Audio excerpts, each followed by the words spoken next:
Découvrons ici quelques exemples d'utilisation de l'intelligence artificielle au lycée Gustave Eiffel de Ghana.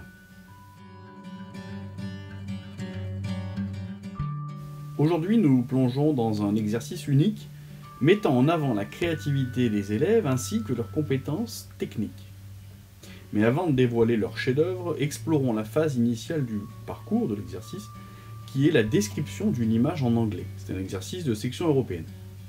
Comme vous pouvez le voir à l'écran, nous avons une image captivante que nos élèves vont décrire en utilisant leur habileté en anglais.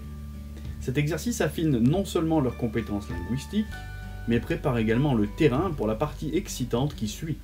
Nous décortiquons les éléments clés de cette image. Il s'agit d'un dessin. La couleur du tracteur est rouge-orangé. Voyons de la fumée sortir du moteur. Le mécanicien a un pull orange. Il y a une caisse à outils sur le sol.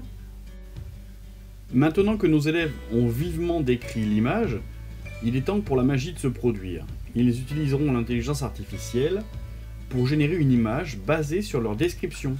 C'est là que les mondes du langage et de la technologie se rencontrent pour produire quelque chose de vraiment remarquable. Et maintenant, le moment que nous attendons tous, découvrons l'image que l'intelligence artificielle a générée en se basant sur les descriptions des élèves.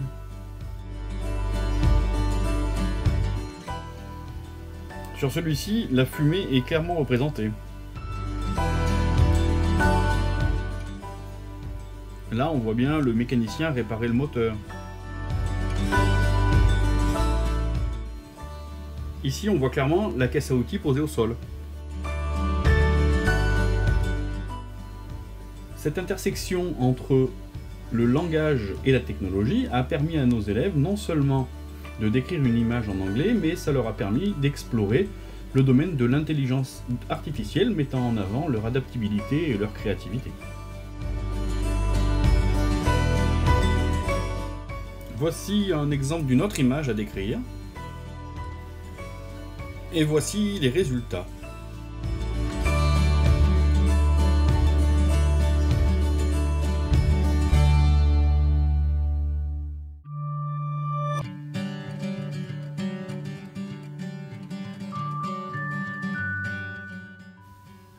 Voici une nouvelle image à décrire.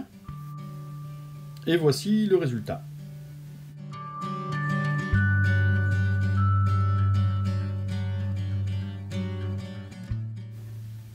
Les outils utilisés ici sont des intelligences artificielles de type générative. On les appelle outils de text-to-image. Donc on tape le texte et elle nous génère une image. Pour ne citer que les plus grands, on peut retrouver Canva, Midjourney, DALL-E de ChatGPT ou encore Imagen de Google ou Stable Diffusion.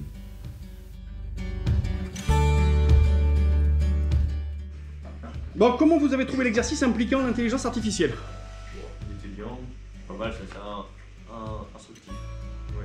C'était instructif. Avez-vous déjà utilisé l'intelligence artificielle? Oui. Ah ouais? Tu l'avais déjà utilisé? Oui. Sur quoi? ChatGPT par exemple? Oui. Ouais. Ouais, c'est Est-ce que le fait d'avoir le rendu de l'exercice à la fin a rendu l'exercice plus intéressant que s'il fallait que le prof corrige peut-être la description que vous auriez pu faire et l'avoir une semaine après quoi? Parce qu'on peut voir ce qu'on a marqué un peu ce que ça donne. Ouais, vous avez le résultat directement. Comment avez-vous trouvé le processus de description d'une image pour que l'IA générative la recrée?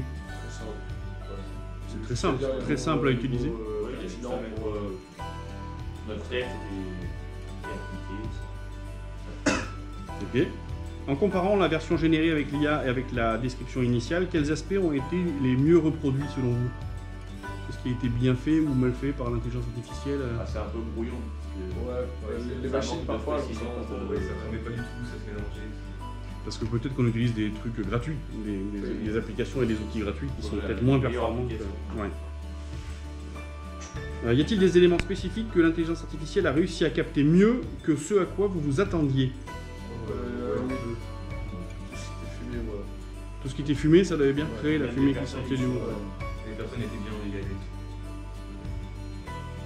Quels détails ou caractéristiques de votre description pensez-vous que l'intelligence artificielle a eu du mal à reproduire ou à interpréter? Les engins agricoles, tracteurs, les machines. Ouais, vraiment les outils des machines agricoles. Ça, ouais, elle sait bien faire de la fumée, des personnages, mais par contre, ouais, c'est que les tracteurs, ils ont... Peut-être que c'est moins demandé, du coup. Ça. Ouais. Est-ce que vous avez été surpris des fois par les résultats générés? Un peu, oui. Alors pourquoi? C'est loin C'est loin de ce qu'on s'attendait. Ouais. Y a-t-il des aspects de la description initiale que vous auriez dû formuler différemment pour obtenir un résultat plus proche de ce que vous vouliez au départ? En gros, est-ce que vous pensez que vous avez peut-être mal formulé votre... Oh oui, il y a des moments, oui, c'est sûr. oui. Peut-être qu'on cherche un peu trop la précision, du coup.